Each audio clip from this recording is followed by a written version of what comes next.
देश में एक ऐसा भी हत्याकांड हुआ है जिस पर पुलिस को शक होता उससे पहले उसकी लाश मिल जाती थी और लगातार लाश मिलने का सिलसिला जारी रहा। और आपको बता दें, इस खौफनाक केस में एक नाबालिग को भी उम्र कैद की सजा सुनाई गई। पहली बार नमस्कार दोस्तों, मेरा नाम है ब्रिजेश यादव, फिर हाजिर हूं एक खौफनाक केस को लेकर। लगातार एक के बाद एक नई कहानियां और एक नए केस लेकर आप लोगों के सामने आ रहा हूं। हमारी कहानी आप लोगों को पसंद आ रही होगी तो चैनल को सब्सक्राइब करना ना भूलें। आज की कहानी है उत्तर प्रदेश से और महाराष्ट्र से सटे राज्य मध्य प्रदेश की। मध्य प्रदेश का एक जिला है गुना। इस गुना जिले में 5 दोस्त रहते थे, काफी अच्छे दोस्त थे। दोस्ती की मिसाल दी जाती थी। 5 दोस्त थे जो हमेशा साथ रहते थे। एक का नाम था हेमंत मीना, एक का नाम हनी दुबे, और एक लोकेश, और एक ऋतिक, और एक टॉपर था। आपको बता दें, ये सब 10वीं 11वीं के पढ़ने वाले बच्चे थे और एक ही जिला और एक ही गांव में रहते थे। काफी अच्छे दोस्त थे, एक ही स्कूल कॉलेज में पढ़ते थे। आपको बता दें, कुछ इसमें गरीब भी थे, कुछ अमीर भी थे, और काफी अच्छे दोस्त थे पांचों। और आपको बता दें, इसी में हेमंत मीना जो था, जो 11वीं में पढ़ता था, वो काफी पैसे वाला था, क्योंकि इसके पिता जो हैं वो सरकारी नौकरी करते थे, ऑफिसर थे सिंचाई विभाग में। तो इनकी सैलरी काफी अच्छी थी, काफी बड़े थे। और हेमंत के पास बाइक भी हुआ करती थी, और इसी बाइक पर जो चारों पांचों दोस्त हैं वो घुमा करते थे और मजे करते थे। आपको बता दें, फिर हेमंत को एक दिन पैसे की जरूरत पड़ती है, तो जो उसकी बाइक होती है वो बेच देता है। फिर उसके बाद ये लोग काफी अब पैदल घूमते थे, क्योंकि बाइक तो हेमंत को जरूरत थी पैसे की, तो उसने बेच दिया। अब ये लोग पैदल घूमते थे। तो ये लोग, इसमें से जो एक टॉपर फ्रेंड था वो भी काफी पढ़ने में अच्छा था, टॉपर था क्लास का। और कुछ थे जो एवरेज थे, और कुछ जो अच्छे मार्क्स नहीं लाते थे लेकिन एवरेज लाते थे। तो काफी पढ़ने लिखने में भी ये लोग अच्छे ठीक ठाक थे। कुछ टॉपर थे, कुछ वीक थे। अब आपको बता दें, ये लोग पैदल घूमते थे तो इन लोग को बाइक की जरूरत पड़ती थी। तो हेमंत अब अपने पिता, जो उनके पिता हैं, उनसे रिक्वेस्ट करता है। अंतर सिंह, जो उसके पिता हेमंत के, रिक्वेस्ट करता है कि मुझे वापस बाइक चाहिए, अब मुझे पैसे चाहिए, बाइक खरीदनी है मुझे, क्योंकि पैदल अब मुझे जमता नहीं है घूमना, कॉलेज जाना, स्कूल जाना। तो काफ़ी बार अपने पिता को बोलता है अंतर सिंह को कि मुझे बाइक खरीदनी है, मुझे पैसे की ज़रूरत है। तो इसके पिता भी बोलते हैं कि सैलरी होगी तो दे दूंगा। अब धीरे धीरे लगभग 1 महीने का समय बीत जाता है। फिर हेमंत मांग करता है कि मुझे बाइक के लिए पैसे चाहिए, मुझे बाइक खरीदना है। मैं एक सेकेंड हैंड बाइक देखा हूँ जो 40-50 हज़ार की आ रही है, और काफ़ी अच्छी कंडीशन में, उसका पेपर ओपर भी है, सब मैं देख कर आया हूँ, मुझे पैसे चाहिए। अब पिता भी सोचते हैं कि इसके पास भी बाइक थी, पैसे की ज़रूरत को जैसे बेच दिए थे, अब सही कह रहा है, बाइक की ज़रूरत है, इसे पैसा देना चाहिए। अब हेमंत के पिता हैं, वो जब उन्हें सैलरी होती है, लगभग 18 मई का दिन था, वो बैंक से पैसे निकाल कर लाते हैं और हेमंत को 40,000 रुपए बाइक खरीदने के लिए दे देते हैं। अब ये बात हेमंत अपने दोस्तों को बताता है, चारों दोस्तों को, कि अब मुझे बाइक के लिए पैसे मिल गए हैं, लेने बाइक जाना है। तो किसी के पास टाइम नहीं था, उस दिन सारे बिजी थे, लगभग 3 दोस्त तो बिजी थे किसी काम के लिए। लेकिन हनी दुबे बोलता है कि मैं बाइक खरीदने साथ में जाऊंगा। जो उसका दूसरा दोस्त है हनी दुबे, वो बोलता है कि मैं अपन दोनों साथ में चलेंगे, बाइक खरीदेंगे। अब ये दोनों बाइक खरीदने निकलते हैं 40,000 रुपए लेकर। फिर क्या, शाम हो जाती है। जो हेमंत के पिता हैं वो घर आते हैं और बाइक देखने के लिए, अपने हेमंत को, अपने बेटे को बुलाते हैं, लेकिन हेमंत कहीं दिखता नहीं है और ना उसकी बाइक दिखती है। तो पहले तो हेमंत को खोजने की कोशिश करते हैं कि हेमंत, शाम हो गया, बाइक लेने सुबह का गया है, अभी तक आया नहीं। तो काफ़ी प्रयास करते हैं खोजने का आसपास, की कहीं घूम रहा होगा, बाइक लेकर आया होगा। तो आसपास पूछते हैं, तो जब पड़ोसी से पूछताछ करते हैं, घर वालों से पूछते हैं, तो पता चलता है कि वो अभी तक बाइक लेकर आया ही नहीं घर पर। फिर सभी दोस्तों को फ़ोन करते हैं, तो हेमंत का कुछ पता नहीं चलता है। फिर पता चलता है कि हनी है, जो दोस्त है उसका, वो गया था उसके साथ बाइक लेने। तो हनी को फ़ोन करते हैं, तो हनी बताता है कि मुझे शाम को घर पर लाकर छोड़ दिया, उसके बाद बाइक लेकर वो खुद चला गया। उसके बाद पिता घबरा जाते हैं कि कहीं कहाँ गया, अभी तक आया नहीं, शाम हो गई, अभी तक तो घर आ जाता था, कहीं भी जाता था, इतने अर्जेंट काम में भी जाता था तो जल्दी घर आ जाता था या बता देता था, लेकिन अभी तक मिला नहीं। फिर फ़ोन भी करते हैं तो फ़ोन भी नहीं लगता है। फिर उसके बाद हेमंत के पिता सरकारी ऑफिसर तो थे, अब तुरंत बिना देर किए जाते हैं पुलिस स्टेशन में और मिसिंग कंप्लेंट दर्ज कराते हैं। नज़दीकी पुलिस स्टेशन में जाकर बताते हैं कि बेटा 40,000 रुपये लेकर बाइक लेने निकला था, लेकिन अभी तक घर नहीं आया है। अब पुलिस भी इन्वेस्टिगेशन शुरू करती है। पुलिस पहले सोचती है कि बाइक लेने गया है, क्या पता पैसे हाथ में हैं, पार्टी करने निकल गया होगा, बाइक लेकर घूम रहा होगा। तो पुलिस भी केस तुरंत जांच शुरू नहीं करती है, एक दिन वेट करती है। अब आपको बता दें, अब दूसरा दिन आ जाता है, लगभग 19 मई का। 19 मई की सुबह एक फोन आता है और वो हेमंत की मोबाइल थी। हेमंत के मोबाइल से ही फोन आता है और फोन में कहा जाता है, यानी जो फोन करता है वो कहता है, अगर अपने बच्चे को जिंदा देखना चाहते हो तो 50 लाख रुपए तैयार रखो, वरना अंतिम संस्कार की तैयारी करो। ये फोन सुनकर काफी घबरा जाते हैं उसके पिता। उसके बाद वो 50 लाख रुपए देने के लिए राजी हो जाते हैं कि कुछ मत करना, मैं इंतजाम करता हूं, ऐसा बोल देते हैं, स्वीकार कर लेते हैं। उसके बाद ये बात तुरंत जाकर नजदीकी पुलिस स्टेशन में पुलिस वालों को बताते हैं कि ऐसा ऐसा कॉल आया है। अब पुलिस इस केस को सीरियस लेती है, क्योंकि बेटा दूसरे दिन भी घर नहीं आया है और एक फिरौती और एक रंगदारी का कॉल भी आया है, यानी किडनैपिंग का, एक पैसे मांगे जा रहे हैं किडनैपर द्वारा। अब पुलिस एक्शन में आती है और तुरंत उस नंबर को ट्रेस करती है। उस नंबर को जब ट्रेस किया जाता है तो वो जो गुना जिला है उससे 200 किलोमीटर दूर इंदौर जिले में वो लोकेशन मिलती है कि इंदौर से ये फोन आया था, राजधानी है जो मध्य प्रदेश की, वहां से फोन आया था। अब पुलिस तुरंत वहां पर जाती है। जब लोकेशन ट्रेस करती है तो लेकिन उस लोकेशन के बारे में कुछ मिलता नहीं है, पुलिस को उससे कुछ मिलता नहीं, क्योंकि बार बार वो मोबाइल बंद कर देता है उसी बार फोन करने के बाद। पुलिस की एक टीम दोस्तों से पूछताछ करना शुरू करती है, यानी उनको बुलाने की कोशिश करती है। तो जब उनका दोस्त जो नजदीकी था ऋतिक, उसे बुलाया जाता है तो पता चलता है कि ऋतिक गायब है। 18 मई की शाम से ही ऋतिक गायब है, ऋतिक अभी तक घर नहीं आया है। अब पुलिस को ऋतिक के ऊपर शक होता है कि ऋतिक कहाँ चला गया, कहीं ऋतिक नहीं तो नहीं पैसे के लिए मार दिया हेमंत अपने दोस्त को। अब ऋतिक के ऊपर पुलिस की शक की सुई घूम जाती है। अब ऋतिक की तलाश में पुलिस जुट जाती है। तब तक पुलिस स्टेशन में एक कॉल आता है कि ब्रिज के पास, ब्रिज के नीचे एक लाश मिली है। फिर तुरंत पुलिस की टीम वहां घटनास्थल पर पहुंचती है और जब लाश को देखती है तो पता चलता है कि बॉडी का आधा हिस्सा जल चुका है और बॉडी के ऊपर का हिस्सा बचा हुआ है। पुलिस जब बॉडी की पहचान करती है, शिनाख्त करती है, तो पता चलता है ये हेमंत का दोस्त ऋतिक है, जिस पर पुलिस को शक था कि यही हेमंत को मारा, उसकी आधी जली बॉडी मिली। अब पुलिस को और परिवार वालों को अब टेंशन हो जाता है कि कहीं हेमंत के साथ क्या हुआ होगा जब ऋतिक की आधी जली बॉडी यानी अधजली बॉडी मिली है।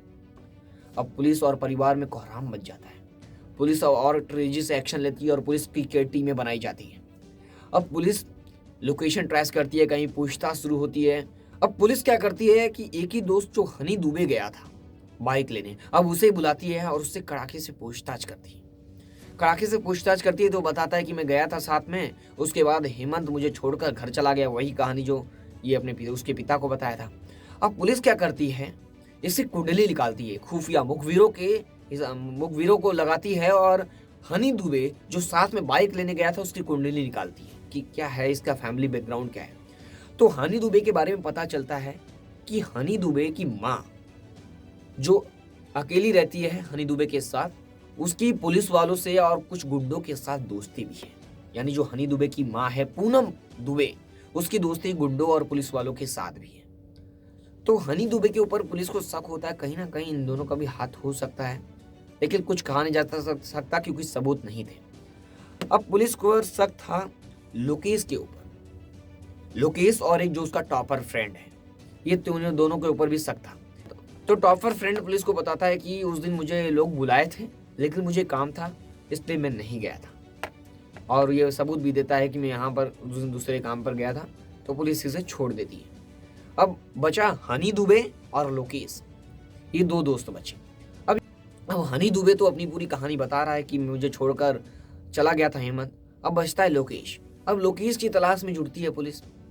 तो एक फोन आता है कि एक जंगल में एक और लाश मिली है।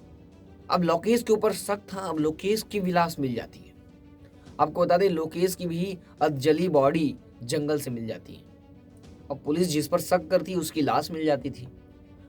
अब लगभग इस केस में 7 दिन बीत चुके थे और लगातार 2 दोस्तों की लाश मिल चुकी थी, ऋतिक और लोकेश की।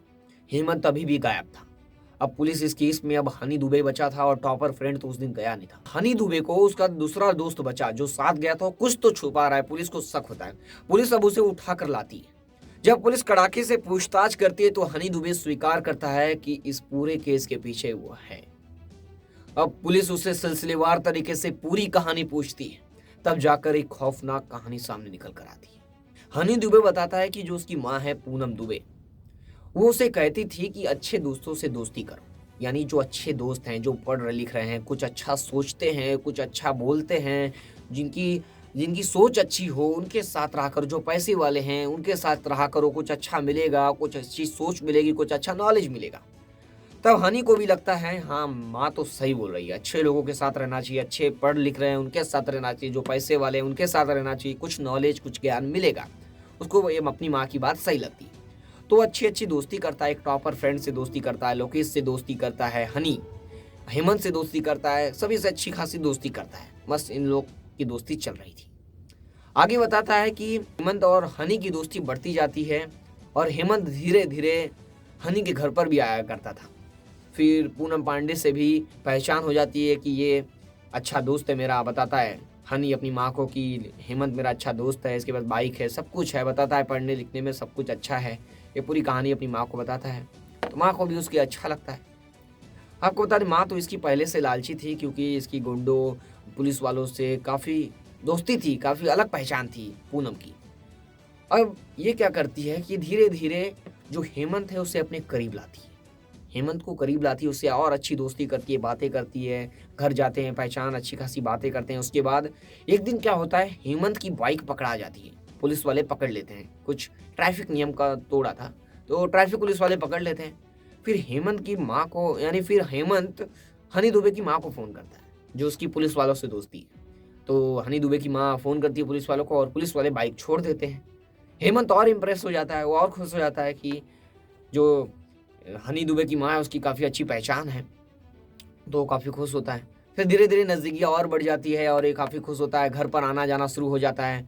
कभी कभी हनी नहीं रहता था, फिर भी वो हेमंत उसके घर जाया करता था, उसकी माँ से बात करता था, रहते थे, टीवी देखते थे, सब कुछ होता था। फिर उसके बाद धीरे धीरे समय बीत रहा था। फिर हेमंत को 40,000 रुपये भी मिल जाते हैं बाइक खरीदने के लिए। तो ये लोग बाइक खरीदने जाते हैं। फिर सारे दोस्तों को बुलाया जाता है, लेकिन टॉपर दोस्त तो नहीं आता है और 4 दोस्त लोकेश, ऋतिक और हनी और हेमंत ये बाइक खरीदने 40,000 रुपये लेकर निकलते हैं। उससे पहले ये खाने पीने का सामान खरीदते हैं, यानी बियर खरीदते हैं, चंगा खरीदते हैं, जो भी ये लोग अपने दोस्ती में खरीदते थे वो खाने पीने का सामान खरीदते हैं और एक सुनसान जगह पर जाते हैं। सुनसान जगह पर जाने के बाद काफ़ी बियर पीते हैं। बियर पीने के बाद हनी तो लगभग होश में था और ये दोनों लगभग, ये जो तीनों दोस्त थे यानी अब होश में नहीं थे, दारू पीने, बियर जितना ज़्यादा पी लिए थे।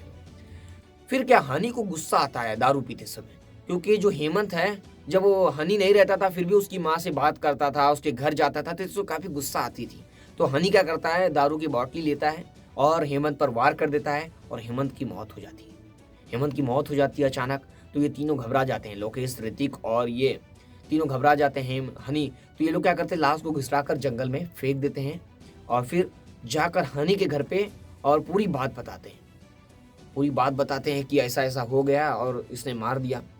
अभी पूनम क्या, जो एक अच्छी माँ होगी वो बताएगी, पुलिस वालों को बताएगी, इन्फॉर्म करेगी, लेकिन पूनम बोलती है कि हम इससे और पैसा कमाएंगे। ये तीनों दोस्तों को, ऋतिक, लोकेश और हनी को, अपने बेटे को बताती है कि और पैसा कमाएंगे। ये लोग क्या करते हैं, एक प्लान बनाते हैं। बताती है क्या, ये पूनम क्या करती है, पहले तो पेट्रोल निकाल कर देती है, पेट्रोल निकाल कर देती है, जहाँ बोलती है कि बॉडी को जला कर आ जाओ। तो ये लोग जंगल में जाकर उस बॉडी को, यानी हेमंत की बॉडी को जला देते हैं।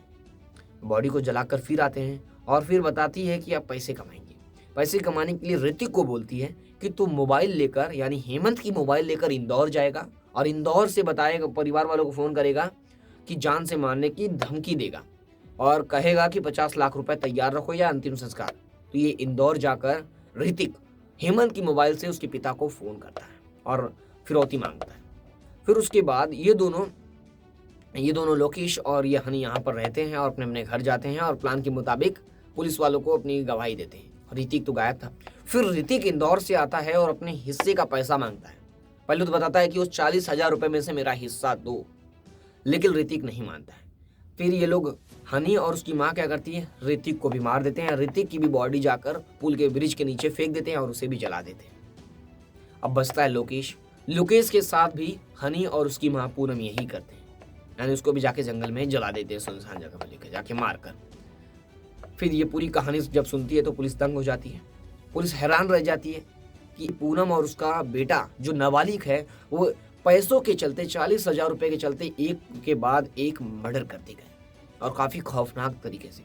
अभी हेमंत की बॉडी नहीं मिली थी, अब उससे हनी से पूछताछ करती है पुलिस और हेमंत की बॉडी भी, यानी जो कंकाल है अब तो जल चुकी थी, उसे भी बरामद करती है। अब आपको बता दें सबूत इकट्ठा करती है और इन दोनों को कोर्ट में पेश किया जाता है, पूनम को और उसके बेटे हनी को। और फिर 2022 में केस चलता है 2017 से, और 2022 में जाकर मध्य प्रदेश में एक कोर्ट इन दोनों को उम्र कैद की सजा सुनाती है। आपको बता दें जब ये कांड हुआ था तब ये हनी जो था वो नाबालिग में था, 10वीं में पढ़ता था, और उसकी माँ को तो सजा होती है और साथ में जो नाबालिग बेटा है उसे भी उम्र कैद की सजा होती है, क्योंकि 40,000 रुपए के लिए एक के बाद एक मर्डर काफी खौफनाक था। इस केस पर आपकी क्या राय है कमेंट करके जरूर बताएं। फिर मिलूंगा एक नए केस और एक नई कहानी के साथ, तब तक के लिए जय हिंद। लगातार देखते रहे, सावधान रहे, सतर्क रहे। फिर मिलूंगा एक नई खबर और एक नए केस के साथ, तब तक के लिए जय हिंद।